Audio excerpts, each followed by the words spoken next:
આજે આપણે જોવાનું છે ધોરણ 10 પ્રથમ ચેપ્ટર રાસાયણિક પ્રક્રિયા અને સમીકરણ।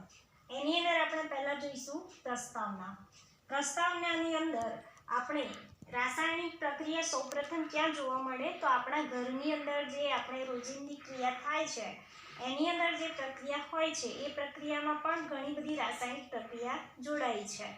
જેવી રીતે दूध खुल्लू राखવું,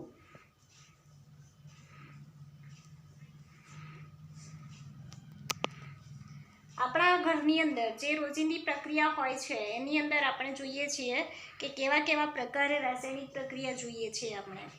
તો દૂધ ખુલ્લું રાખવું,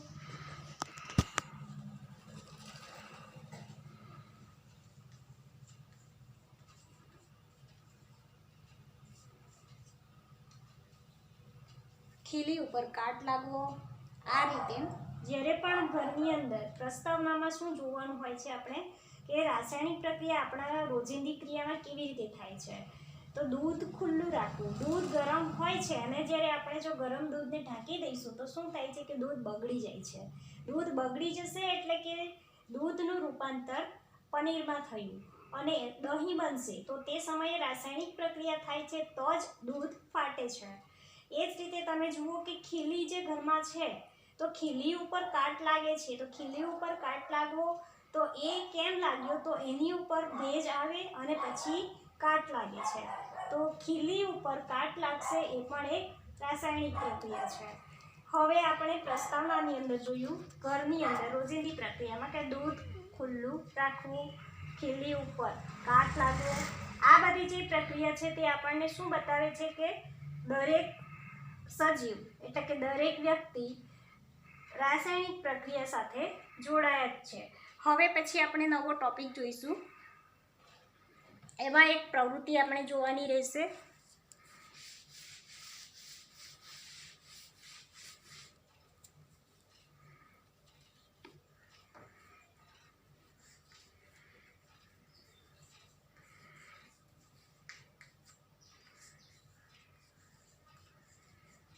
ત્રણ 4 સેન્ટીમીટરની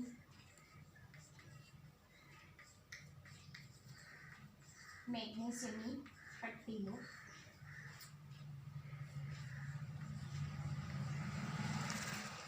કાચ પેપરથી ઘસો અને સાફ કરો।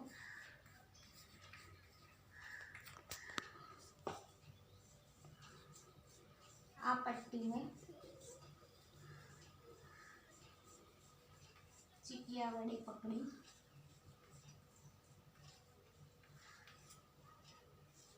સળગાવવું। હવે જુઓ રાસાયણિક પ્રક્રિયા માટે આપણે પહેલી પ્રવૃત્તિ જે આવે છે એ પ્રવૃત્તિની અંદર 3 થી 4 સેન્ટીમીટર મેગ્નેશિયમની પટ્ટી લો। આ મેગ્નેશિયમની પટ્ટીને કાચ પેપરથી ઘસો અને સાફ કરો। ત્યારબાદ આ પટ્ટીને ચીપિયા વડે પકડી સિપ્રિટ લેમ્પ વડે સળગાવો। તો અવલોકન કરીશું આપણે તો શું જોવા મળે છે તો જે સમયે મેગ્નેશિયમની પટ્ટી સળગે છે તે સમયે સીધું સફેદ ભૂકો જોવા મળે છે।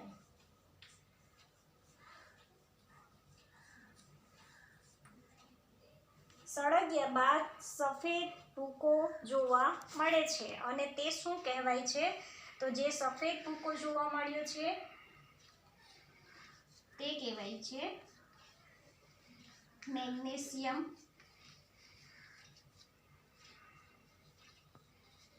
ઓક્સાઇડ। હવે આ પ્રવૃત્તિના માધ્યમથી આપણે શું શીખ્યા તો રાસાયણિક પ્રક્રિયા, તો જે સમયે મેગ્નેશિયમની પટ્ટી સીધું સળગે છે એટલે કે મેગ્નેશિયમની પટ્ટીને સળગાવવામાં આવે છે તે સમયે મેગ્નેશિયમ ઓક્સિજન સાથે સંયોજાશે અને મેગ્નેશિયમ ઓક્સાઇડ બને છે અને જે સફેદ ભૂકો છે એ સફેદ ભૂકો મેગ્નેશિયમ ઓક્સાઇડનો બને છે। હવે પછી આપણે બીજી પ્રવૃત્તિ જોઈશું, અને બીજી પ્રવૃત્તિમાં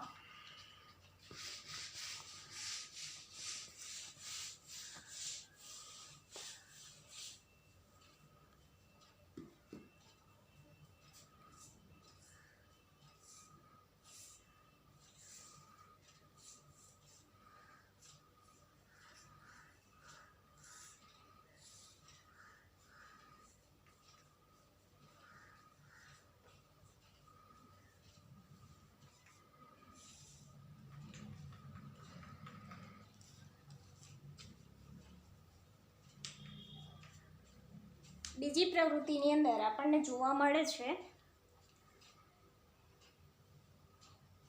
બૂચ. એક ફ્લાસ્ક લીધો છે જેની ઉપર બૂચથી કાચનો સળિયો ફિટ કરવામાં આવ્યું છે. ત્યારબાદ એ કોનિકલ ફ્લાસ્કની અંદર ઝીંકના ટુકડા નાખવામાં આવ્યા છે અને બીજું નાખવામાં આવે છે મન સલ્ફ્યુરિક એસિડ.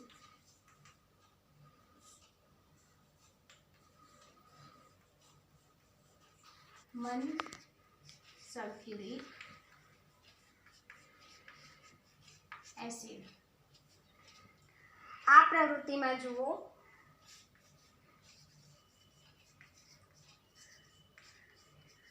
એક ફ્લાસ્ક લો જેમાં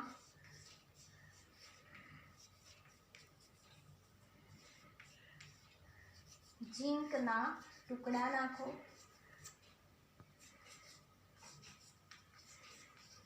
મન સલ્ફ્યુરિક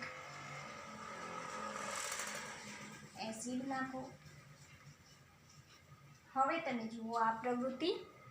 તો આ પ્રવૃત્તિની અંદર આપણે જે પ્રવૃત્તિ બતાવી છે એમાં એક ફ્લાસ્ક લો જેની અંદર ઝીંકના ટુકડા એ નાખો અને બીજું મન સલ્ફ્યુરિક એસિડ નાખો. હવે જે સમયે આપણે મન સલ્ફ્યુરિક એસિડ અને ઝીંક આ બંને વચ્ચે જે રાસાયણિક પ્રક્રિયા થશે તો એનાથી શું થશે? તો એનાથી તમે જુઓ તો અહીં 3 પ્રક્રિયા આપણને જોવા મળે છે. તો એ જે છે એ રંગ અવસ્થા એટલે કે એનો કલર પણ બદલાઈ જશે,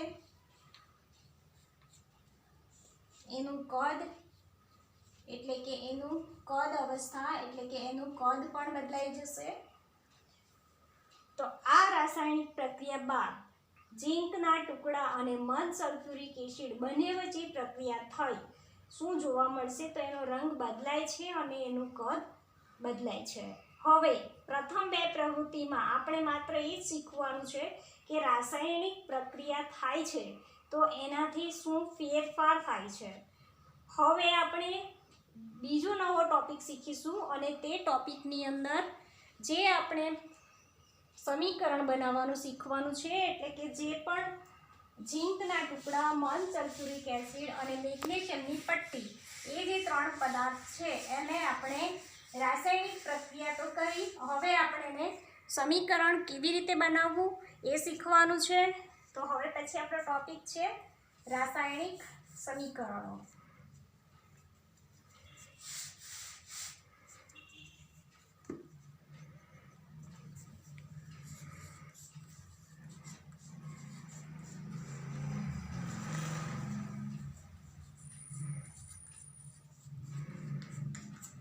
પ્રથમ પ્રવૃત્તિમાં આપણે લીધું હતું મેગ્નેશિયમની પટ્ટી. મેગ્નેશિયમની પટ્ટી આપણે જ્યારે સળગાવીએ છીએ ત્યારે ઓક્સિજન સાથે હવામાં રહેલો ઓક્સિજન મેગ્નેશિયમ સાથે સંયોજાય છે અને એમાંથી છૂટું પડ્યું હતું મેગ્નેશિયમ ઓક્સાઇડ.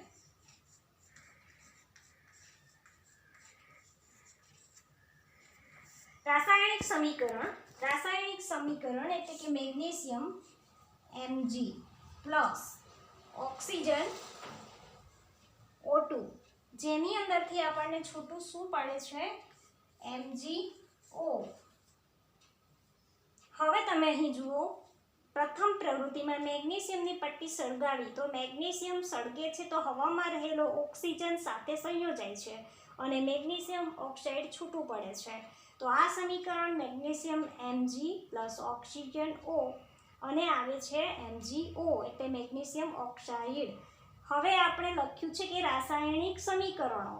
તો સમીકરણ જ્યારે બને છે ત્યારે સમીકરણની અંદર LHS એટલે કે ડાબી સાઈડ અને એરો જે છે એના પછી આવે છે RHS એટલે કે જમણી સાઈડ. તો હંમેશા જ્યારે પણ આપણે સમીકરણ બનાવીશું ત્યારે ડાબી તરફ રહેલા જે તત્વ છે તે અને એના માધ્યમથી જે પણ નિપજ ઉત્પન્ન થઈ છે તે એ બંનેના સમીકરણ એટલે કે સંખ્યા જે છે તત્વની એ સંતુલિત થવી જોઈએ. તો આ સમીકરણમાં માત્ર આપણે શું શીખ્યા છે કે સમીકરણ કેવી રીતે લખાય છે. તો હવે પછી નવો ટોપિક આવે છે કે એ સમીકરણને કેવી રીતે આપણે સંતુલિત કરીએ. સંતુલિત કરવું એની માટે આપણો નવો ટોપિક આવશે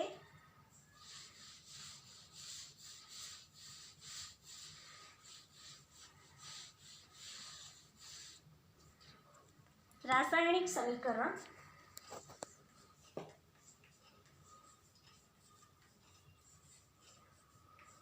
કેવી રીતે સંતુલિત કરવા. રાસાયણિક સમીકરણ આપણે કેવી રીતે સંતુલિત કરીશું તો એની માટે આપણે જે ઉદાહરણ જોયું એ ઉદાહરણમાં આપણે લીધું હતું કે મેગ્નેશિયમ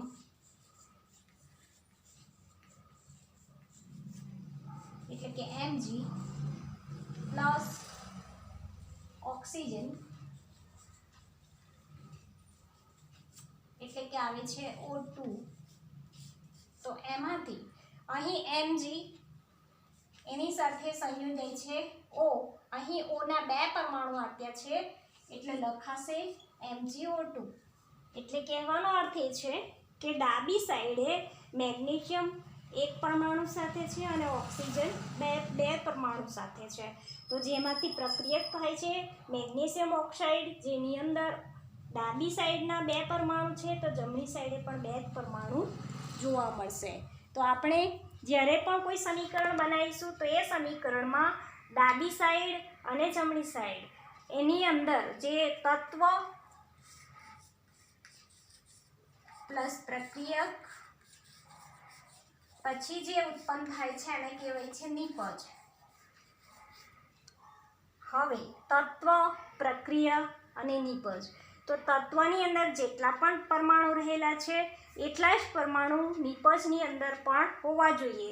આનું કારણ એ છે કે જ્યારે રાસાયણિક પ્રક્રિયા થાય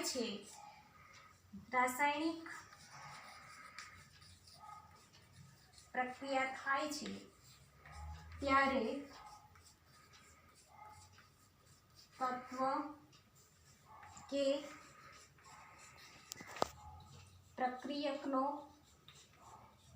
વિનાશ થતો નથી.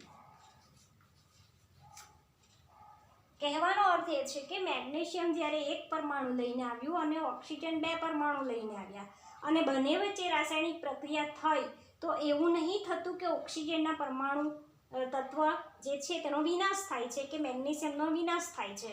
તો જે પણ રાસાયણિક પ્રક્રિયા થાય છે તે દરમિયાન બંને જે તત્વ રહેલા છે એની અંદર રહેલા જે પણ પરમાણુ છે જે પણ પ્રક્રિયક છે જેનો વિનાશ થતો નથી. અને એ કારણે આપણે ડાબી સાઈડ અને જમણી સાઈડ બંને સાઈડ રહેલા પરમાણુ સંતુલિત કરો ત્યારે એ ફરી નિપજમાં એટલી જ સંખ્યામાં મળવા જોઈએ. તો હવે બીજું ઉદાહરણ આપણે અહીં લઈશું. એ ઉદાહરણમાં તમે જુઓ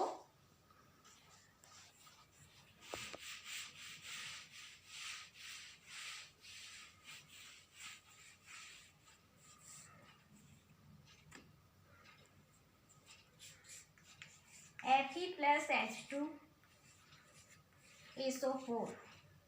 હવે જ્યારે આમાંથી થશે તે નિપજ કઈ રીતે આવશે. અહીં તમે જુઓ Fe અને +H2SO4 મૂકવામાં આવ્યું છે. તો Fe હંમેશા કોની સાથે જોડાય છે ઓક્સિજન સાથે. તો અહીં તમને મળી જશે FeSO4.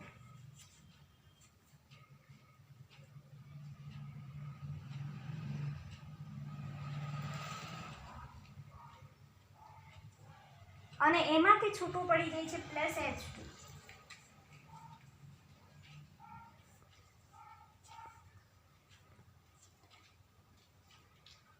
હવે તમે જોઈ શકો છો કે આપણે લીધું છે Fe+H2SO4, જેમાંથી છૂટું પડ્યું છે FeSO4 + H2. હવે અહીં તમે જુઓ Fe નું સંયોજન થયું છે SO4 જોડે, તો Fe અને SO4 એટલે કે Fe જ્યારે SO4 સાથે જોઈન થાય છે ત્યારે E ની અંદર એક તત્વ વધી જશે, એટલે કે Fe અને SO4, જેમાં Fe3 અને SO4 બનશે અને H2 એ અલગ થઈ જશે. તો આ રીતે જ્યારે સમીકરણ સંતુલિત થાય છે તે સમીકરણના આધારે તમે જે ડાબી સાઈડ રહેલા તત્વ છે એટલા જ તત્વ તમારે જમણી સાઈડે પણ મૂકવા પડશે. તો સમીકરણ સંતુલિત કરવા માટે ડાબી સાઈડ અને જમણી સાઈડ બંને સાઈડના તત્વ આપણે સરખા મૂકવા પડે છે. હવે પછી આપણો આગળનો ટોપિક છે કે રાસાયણિક સમીકરણ બની ગયા બાદ જ્યારે પણ આપણે પ્રક્રિયા કરીએ છીએ ત્યારે શું એની અવસ્થામાં ફેરફાર થાય છે?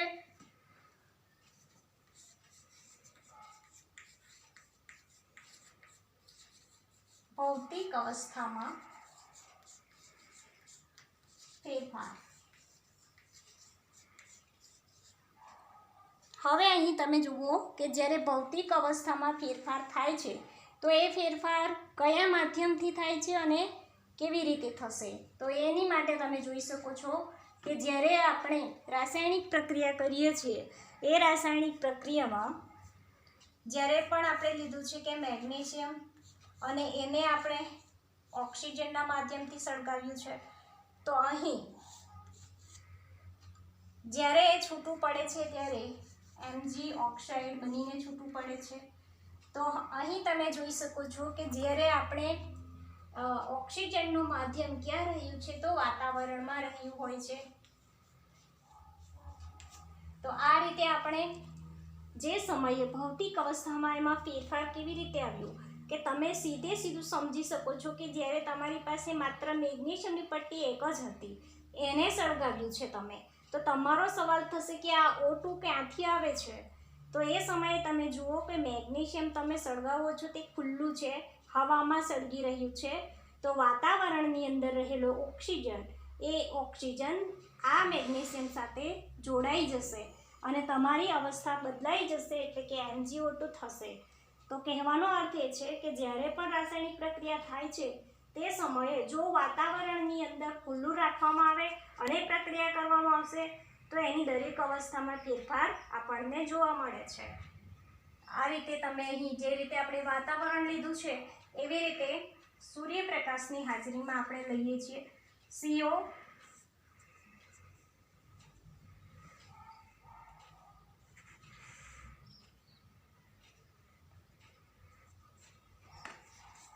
+2H2, CO +2H2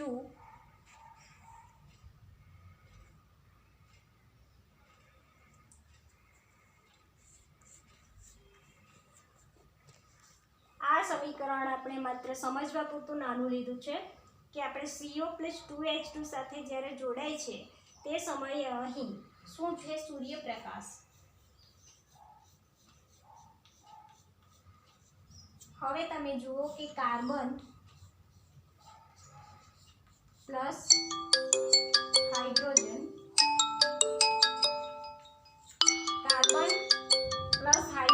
સૂર્યપ્રકાશ સાથે જોડાય છે ત્યારે આપણને શું મળ્યું છે?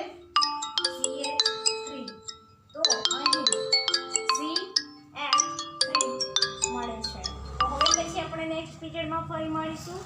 આ ચેનલ સબસ્ક્રાઇબ કરી લેજો.